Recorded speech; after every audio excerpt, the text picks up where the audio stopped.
Hello दोस्तों, नमस्कार।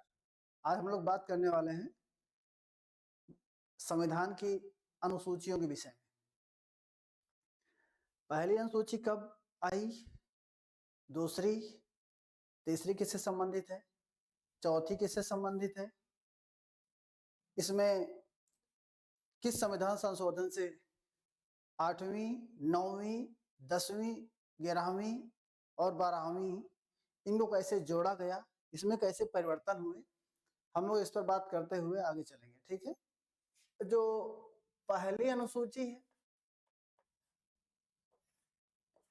ये किससे संबंधित है, दूसरी अनुसूची किससे संबंधित है, तीसरी किससे संबंधित है और चौथी किससे संबंधित है।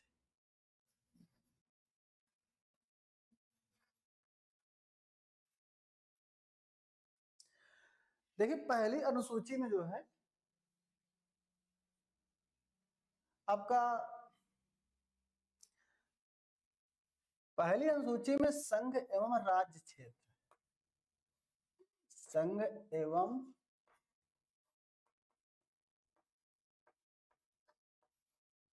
राज्य क्षेत्र से संबंधित है पहली अनुसूची। और दूसरी अनुसूची है पदाधिकारियों के वेतन,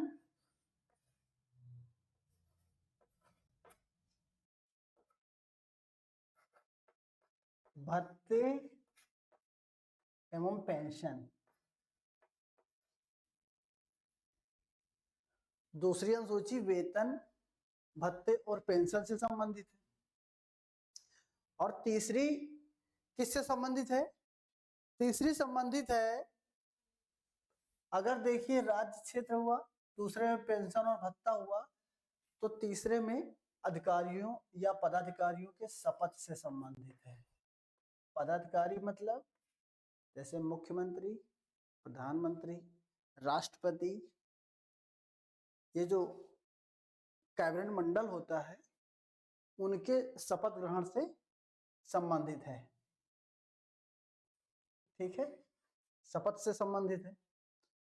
और चौथी किससे संबंधित है, चौथी संबंधित है राज्यसभा में सीटों के आवंटन से, वो भी कहां, राज्यसभा, राज्य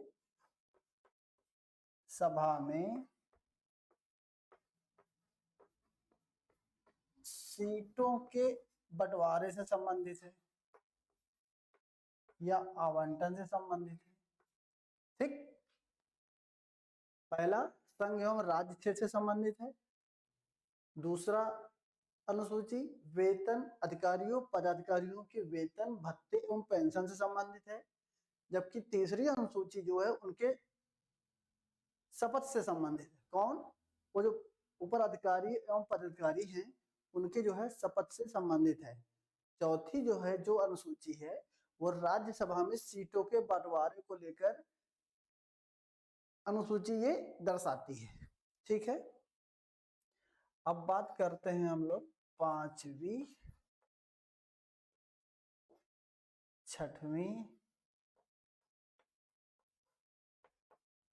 सातवीं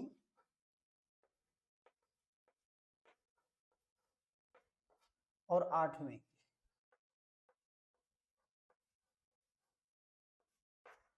देखो, अगर याद करना है तो दो दो या चार चार। चार में कैसे, पहले में संघ एवं राज्य क्षेत्र, दूसरे में उनके वेतन भत्ते से संबंधित, तीसरे में उनसे उनका शपथ, और चौथे में राज्यसभा की सीटों के बंटवारे को लेकर। ठीक, अनुसूचित जाति, अनुसूचित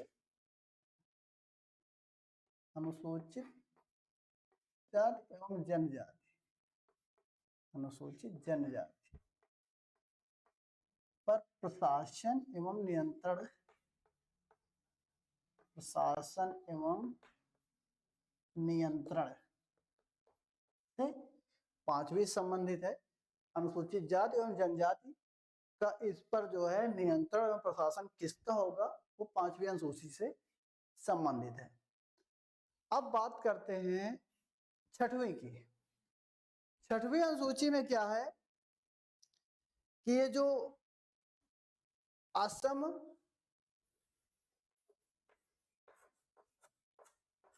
मेघालय, मिजोरम और त्रिपुरा, इन राज्यों के प्रशासन का उल्लेख किया गया। असम, मेघालय, मिजोरम, त्रिपुरा। इसको याद कैसे हम लोग कर सकते हैं, देखो एटीएम जानते हो ना, एटीएम, फिर से एम, एटीएम फिर से एम, असम, त्रिपुरा, मेघालय, मिजोरम, ठीक है, इनका जो प्रशासन होगा उससे संबंधित। 6वीं अनुसूची का किससे संबंधित है, असम, मेघालय, मिजोरम, त्रिपुरा। अगर ऐसे याद कर चाहत कि एटीएम, एटीएम असम, त्रिपुरा, मिजोरम और फिर से एम, मेघालय, ठीक। ये 4 राज्य के प्रशासन से संबंधित है। कौन सी अनुसूची, 6वीं अनुसूची। अब बात करते हैं हम लोग किसकी, 7वीं अनुसूची की। 7वीं अनुसूची में क्या है, 7वीं अनुसूची में सूचियों का विषय है, इसमें सूचियां हैं। क्या है, सूचियां, जैसे कि 52 राज्य, वर्तमान में है 47। वहीं राज्य में मूल में थे 66, वर्तमान में है 61। वहीं संघ में मूल में थे 100, वर्तमान में है 97, ठीक। यह आपका 7वीं अनुसूची से संबंधित है। और 8वीं अनुसूची में क्या है, 8वीं अनुसूची भाषा से संबंधित है। वर्तमान में कितनी भाषाएं हैं, 22। मूल में कितनी भाषाएं थी, 14 थी। 14 भाषाएं थी। मूल संविधान में 14 भाषाएं थी, ठीक है। वर्तमान में 22 भाषाएं। जो 8वीं अनुसूची है, 8वीं अनुसूची, इस पर हम लोग पहले बात करें। 8वीं अनुसूची में वर्तमान में टोटल 22 भाषाएं हैं।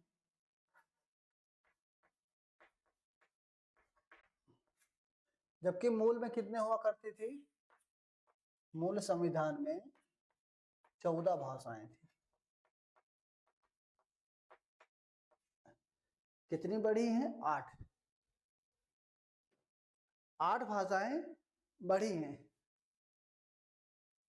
21वें कॉन्स्टिट्यूशन अमेंडमेंट एक्ट या 21वें संविधान संशोधन से 1967 में कौन सी भाषा जोड़ी गई, सिंधी, 1967 में। अब ये एक भाषा जुड़ गई ना, 14 से हो गई 15। आगे देखो, 71st constitution amendment act, 71st constitution amendment act 1992 से कौन सी भाषा जोड़ी गई थी, नमक। नमक क्या है,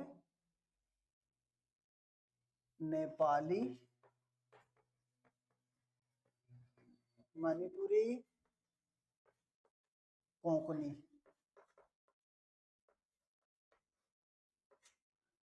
नेपाली, मणिपुरी, कोंकणी। जबकि 92nd कॉन्स्टिट्यूशन अमेंडमेंट एक्ट 2003, 92वां संविधान संशोधन 2003 से कौन सी भाषा जोड़ी गई थी, बोडो, डोगरी, संथाली, बोडो डोगरी, एक और है वो है मैथिली। तो अब टोटल कितनी हुई, यहां से देखो 14 मूल थी, एक 15, 15 और 3 18 और 4 22, ठीक है। तो 8वें सूची में टोटल 22 भाषाएं हैं। एग्जाम में ज्यादातर क्वेश्चन ऐसे पूछा जाता है कि मूल संविधान में कितनी भाषाएं थी, वो थी 14, ठीक। ऐसे पूछ सकता है कि 14 के बाद जब मूल भाषाएं 14 थी, उसके बाद कौन सी ऐसी भाषा थी जिनको जो है मूल संविधान के बाद से पहली भाषा ऐसी कौन सी थी जिसको जोड़ा गया था, वो थी सिंधी। कब जोड़ी गई, 1967 में, ठीक। ये हुआ आपका 8वीं अनुसूची। बात करते हैं 9वीं अनुसूची की। 9वीं अनुसूची किससे संबंधित है, भूमि सुधार से।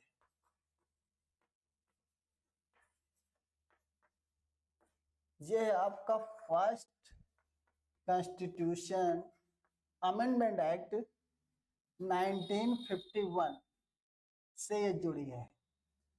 ये संविधान का पहला संविधान संशोधन था जो 1951 में जोड़ा गया, कौन से, भूमि सुधार से संबंधित है, ठीक है, 9वीं अनुसूची द्वारा, ठीक। 10वीं देखो, 10वीं संबंधित है दल बदल कानून से, दल बदल कानून से। दल बदल कानून कब आया था, 52nd कॉन्स्टिट्यूशन अमेंडमेंट एक्ट 1985, 52वें संविधान संशोधन 1985 द्वारा ये दल बदल कानून 10वीं अनुसूची में जोड़ा गया। अब बात कर रहे थे हम लोग 11वीं अनुसूची की। 11वीं अनुसूची किससे संबंधित है, तो वो संबंधित है पंचायतें से संबंधित है, पंचायतें। ये किस संविधान संशोधन से जोड़ा गया, 11वीं अनुसूची पंचायतों से संबंधित है। तो 73वें संविधान संशोधन या कॉन्स्टिट्यूशन अमेंडमेंट एक्ट 1992, 11वीं अनुसूची पंचायतों से संबंधित है। जो 73वां संविधान संशोधन 1992 से ये 11वीं अनुसूची जोड़ी गई, ठीक। तो 12वीं किससे संबंधित है, 12वीं संबंधित है नगर पालिका से, नगर पालिका से संबंधित है। इसको जोड़ा गया है 74th कॉन्स्टिट्यूशन अमेंडमेंट एक्ट 1992 से। 12वीं अनुसूची नगर पालिका से संबंधित है जो जुड़ी है 74वीं संविधान संशोधन या 74th कॉन्स्टिट्यूशन अमेंडमेंट एक्ट 1992 से। तो ये थे आपके 12 अनुसूची। 12 अनुसूची को लेके कैसे क्वेश्चन पूछ लेता है कि ये किससे संबंधित है, दे देगा ऐसे दे देता है, 9वीं के सामने पंचायत घर दे, 10वीं के सामने भूमि सुधार, 11वीं के सामने नगर पालिका है, 12वीं के सामने दल बदल। इसको कह देगा मिलाओ, तब बताए कि 9वां किससे संबंधित है, भूमि सुधार से, 10वीं दल बदल से, 11वीं पंचायतों से, 12वीं नगर पालिका से। तो ये आपके 12 अनुसूची हुए। तो इसको जो है आप आराम से वीडियो देख लीजिए, इसको जो है अपना जो है आराम से याद कर लीजिए। इसमें ज्यादातर क्वेश्चन ऐसे पूछा जाता है, अगर ये नहीं पूछ रहा है और पेपर का जो है लेवल कुछ बढ़ा देता है, तब उसके बाद पूछता यह है कि ये भूमि सुधार कब जोड़ा गया, कौन से अमेंडमेंट एक्ट से जोड़ा गया, कब जोड़ा गया, या कि ऐसे पूछ लेगा कि दल बदल कानून जो आया है वो किस संविधान संशोधन या किस सन को आया है, पंचायतें किस संविधान संशोधन से आया या कब आया, ऐसे क्वेश्चन पूछ लेता है। तो आज बस अनुसूची बस यहीं तक, मिलते हैं अगली क्लास में। अब आपको इस क्लास में ये देखना है कि आपको कैसे क्या लग रहा है, क्या फील हो रहा है, अच्छा लग रहा है, कुछ अलग से कुछ जोड़ना चाहते हैं। तो अगर कुछ आपको कुछ नवा चाहिए या कुछ इधर उधर, तो आप जैसा भी आप कमेंट कर सकते हो। क्लास आपको कैसे लगी कमेंट बॉक्स में जरूर बताओ। मिलते हैं अगली क्लास में, तब तक के लिए धन्यवाद।